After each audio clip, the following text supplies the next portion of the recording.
defense while sending billions of dollars in guns to the Ukraine for self-defense. Anyway, the failed assassin claimed he was looking for a life's purpose. Okay, fine. How about joining a bowling league? Or wash your mom's car, become a big brother. They wouldn't let me do that.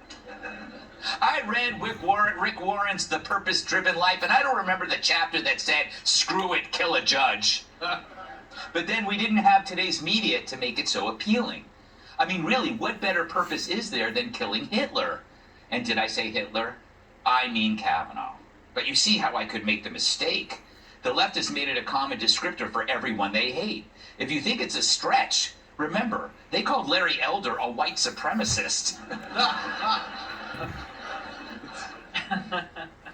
Now everyone to the left of Hitler is Hitler. If there's no room for Nazis and neo-Nazis in the Republican Party, then why do neo-Nazis and white supremacists feel they have a home in the GOP? I find these people disgusting. The fact that white supremacists roam the halls of Congress freely. The long-standing white supremacist movement in this country rebranding itself as the alt-right. This is Donald Trump's Republican Party, and Donald Trump is a candidate and a president who happily traffics in racism. There's a history of racism and welcoming of white supremacy into the party. They're using racist tactics in order to win. What is the difference between Adolf Hitler and Donald Trump? Oh, what an ass. The rhetoric of demonization is brought to you by polls and hacks like that who crave clicks like Stelter craves frosting on his hot dogs. And what gets clicks and eyeballs? Extremist labels for people you don't like. Right, Sonny? I'm now with you, Joy. Get rid of Republicans. Get rid of the party. The party as it stands now, because it's the party of white supremacy. It's the party of insurrectionists. It's the party of massacres at this point. It's the party that you can't trust. Get rid of Republicans. Well, like Kilmeade's eyebrows, that hasn't aged well. Why do I do this show? I don't know. Because you love me. I have no idea. You love me. Really? But for the last 4 years, the left has normalized this incendiary smear. So why wouldn't their most fervent allies go after people they deem uber evil? It's the same reason people voted for Biden as a moderate, the false label. And so if you believe I'm Hitler, why wouldn't you try to kill me? Unless maybe you thought I was cute. It happens. But now it's barely illegal to kill cops with a Molotov cocktail. So why not be the hero and kill Hitler? It goes back to Jan 6th. If Dems and media believe Trump's Hitler and his followers are Nazis, then it's perfectly legit to shoot a female unarmed protester dead. And then in a rare show of support for police, make the killer cop a hero.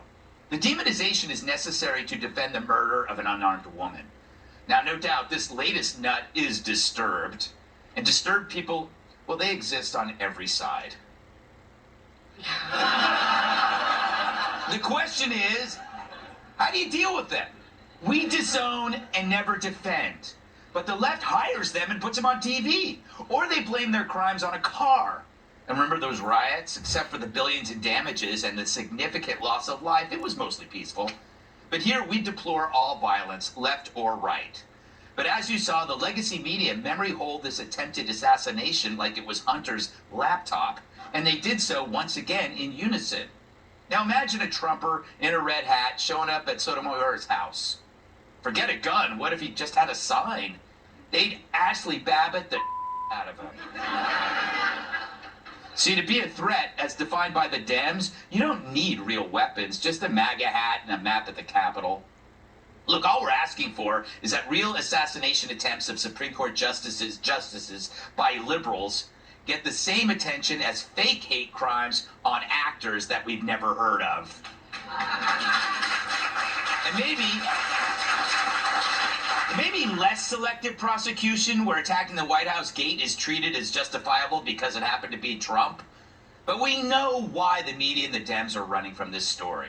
One, it's counter-programming to January 6th. You can't have a real threat competing against an exaggerated one.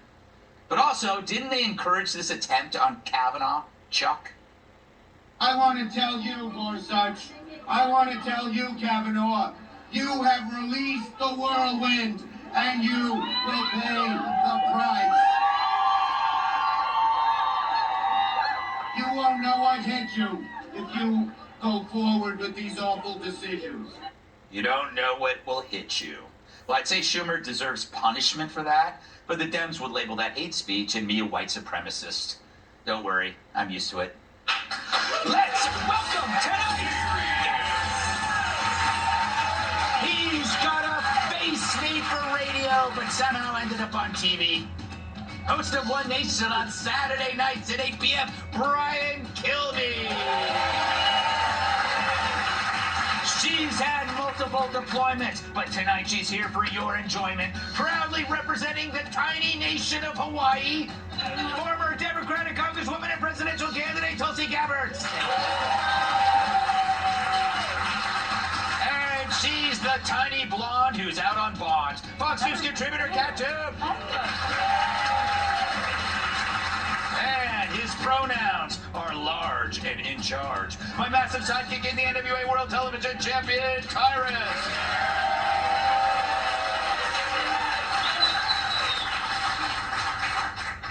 Kilmeade, how are you? Why do you care? I do care. I I was feeling great about myself until I heard my introduction. Oh, And it's really hurt my it's feelings. only because I tolerate you. Right. You often protest outside my house alone, clothing Right. optional. Your last name is got the word 2 words in it. Kill me. Right.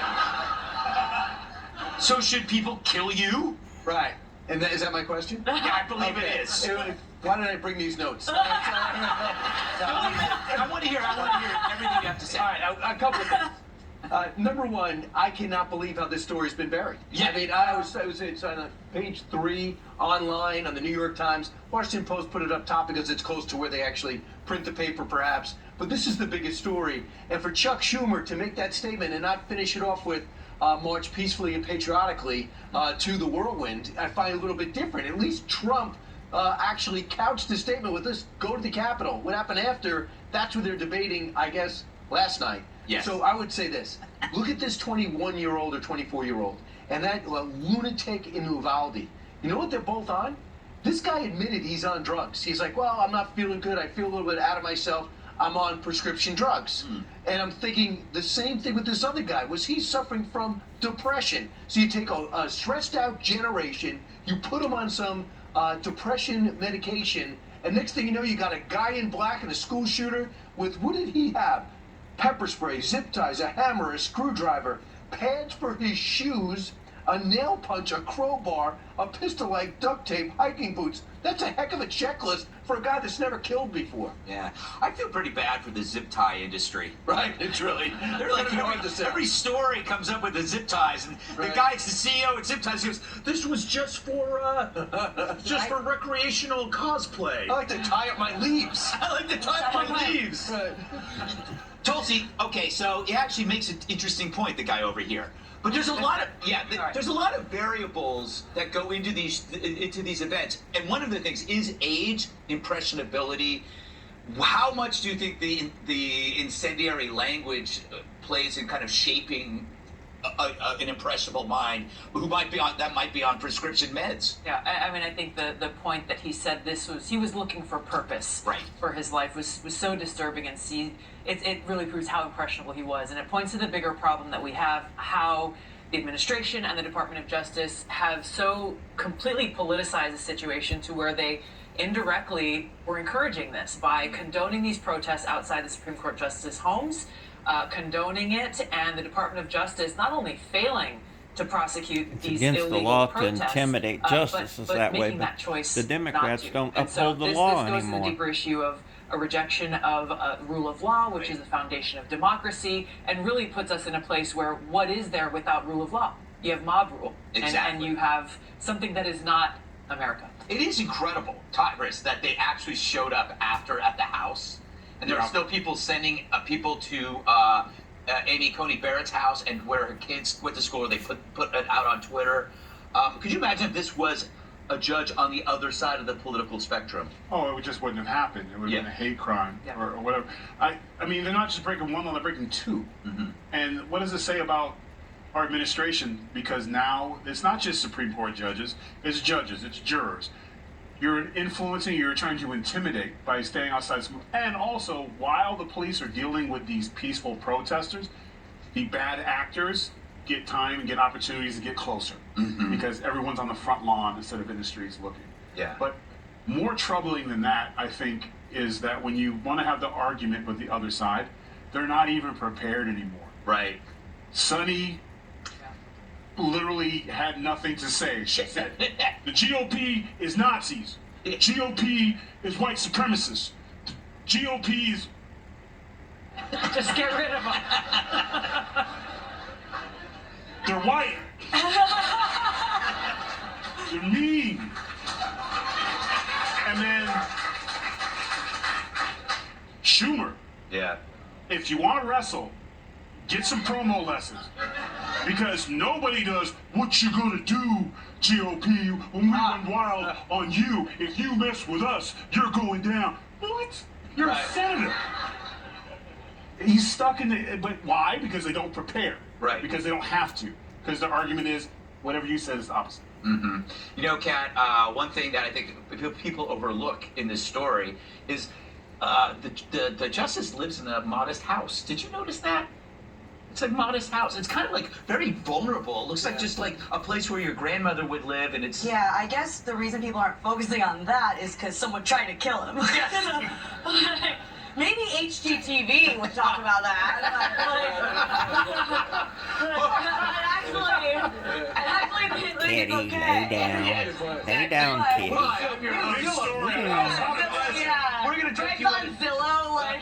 We're gonna take you a tour of houses where people were almost killed. Yeah. Not killed, but almost killed. Why is there a balcony in front of the house, by the way? I mean, is that relaxing? But people, this is going to deeply upset you, what I'm about to say, but Kilmeade is right. And, Good night, everybody. I'm gonna get a break. in the sense that, of course, it has been crazy to see how much the media, most of the media, has not been wanting to talk about it.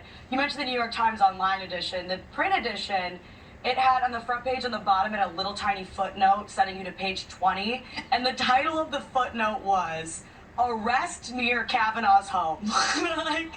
And they explained a little below, like, that there was this, attempted murder charge.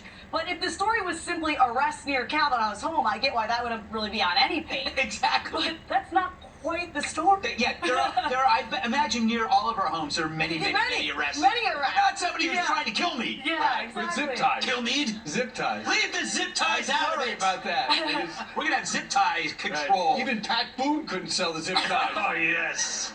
That's my relief factor.